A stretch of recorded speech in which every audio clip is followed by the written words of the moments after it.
বন্ধুরা, আজ আমরা আঙ্গুরবাড়ির কাচ্চি রান্না লাগিয়েছি। কাচ্চির ভিতরে কী দেওয়া হয় আমরা সবাই দেখি, কারণ সবারই শিখতে হবে, নিজেও একসময় রান্না করে খেতে হবে। চলুন আমরা প্রথমে দেখে নিই কাচ্চি রেসিপি।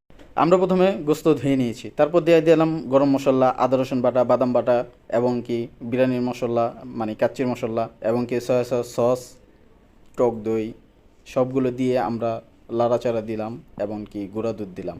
তারপর কি হলো দেখা যাক লাড়াচাড়া লাড়াচাড়া লাড়াচাড়া লাড়াচাড়ার পর আবার লাড়াচাড়া, তারপর আমরা পেঁয়াজ ভেজে নিলাম। পেঁয়াজ ভেজে নিয়ে সেই পেঁয়াজগুলো আবার সেই ম্যারিনেটের ভিতরে মাখিয়ে নিলাম এবং তার তেল অবশিষ্ট তেলগুলোও মাখিয়ে নিলাম। দেখতে কি সুন্দর, মনে হচ্ছে এখনই খেয়ে ফেলি। কি স্বাদ, মনে এখনই খেয়ে ফেলি। আবার লাড়া লাড়া লাড়া লাড়া, তারপর আবার লাড়া, লাড়তেই থাকলাম।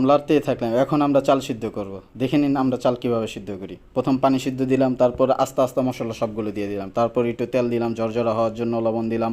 যখন বলকালো পানির কালার চলে এসলো তখন আমরা দিতে দিব এখন চাল। চাল দিচ্ছি দিচ্ছি দিচ্ছি দিচ্ছি, মাগার চাল শেষ হচ্ছে না। চাল এত দেওয়ার পরও চাল শেষ হচ্ছে না। কেন শেষ হচ্ছে না? কেন? চাল কি অনেক? আমরা কি খাদক অনেক? আমরা এতই খাই? আরে চাল চাল চাল, ডাল ডাল ডাল, চাল ঢালা হলো। এখন ঢালতেইছি কিন্তু ঢালা আর শেষ হলো না। চাল চাল চাল, ওরে চাল শেষ হ। এখন আমরা ম্যারিনেটের জন্য সুন্দর করে একটি দই এবং কি মাঠার মতো একটা জিনিস তৈরি করব। দেখেন তার মধ্যে আমরা গরম পানির ভিতরে ঘি দিলাম, কাচ্চির মশলা দিলাম, গুঁড়া দুধ দিলাম। দেওয়ার শেষে এখন আমরা কি করব দেখে নেন। দিলাম লাড়া লাড়া লাড়া লাড়া লাড়া। কি হলো? মিক্স হচ্ছে না কেন? এই দেখি চাক্কা চাক্কা হয়ে গেল। তারপর দিলাম আবার লাড়া লাড়া লাড়া লাড়া লাড়া। আই রে লাড়া লাড়া লাড়া, মনে হয় যে এখনই এটা কি হয়ে গেল, দই। এখন আমরা শেষ প্রসেসিং করব। তার মধ্যে ম্যারিনেট করা গোস্তগুলো বড় পাতিলার ভিতরে ঢেলে এখন আলুগুলো সুন্দর করে সাজাচ্ছি। দেখে নিন কীভাবে সাজাই।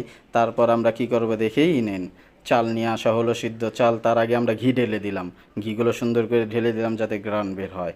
তারপর চালগুলো আমরা আস্তে আস্তে আস্তে আস্তে আস্তে আস্তে করে ঢালছি, কারণ চালগুলো সুন্দর ঝরঝরা করে সুন্দর করে সব জায়গায় ছড়িয়ে দিতে হবে এবং কি বিছিয়ে দিতে হবে। তারপর দেখেন আমরা আবার কি করি, সুন্দর করে বিছাচ্ছি।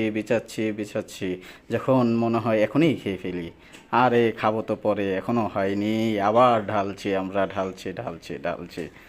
দেখে নেন সুন্দর করে সাজানো। এখন কি করি, একটি সৌন্দর্য দেখার জন্য আবার একটু পেঁয়াজ ভাজা ছিটিয়ে দিলাম, কাঁচামরিচ দিয়ে দিলাম ঝালের জন্য, তারপর আবার একটু ঘি দিলাম গ্রানের জন্য। তারপর আবার কি করলাম দেখেই নেন, আবার চালগুলো ঢেলে দিলাম সুন্দর করে সাজিয়ে, আবার পেঁয়াজগুলো।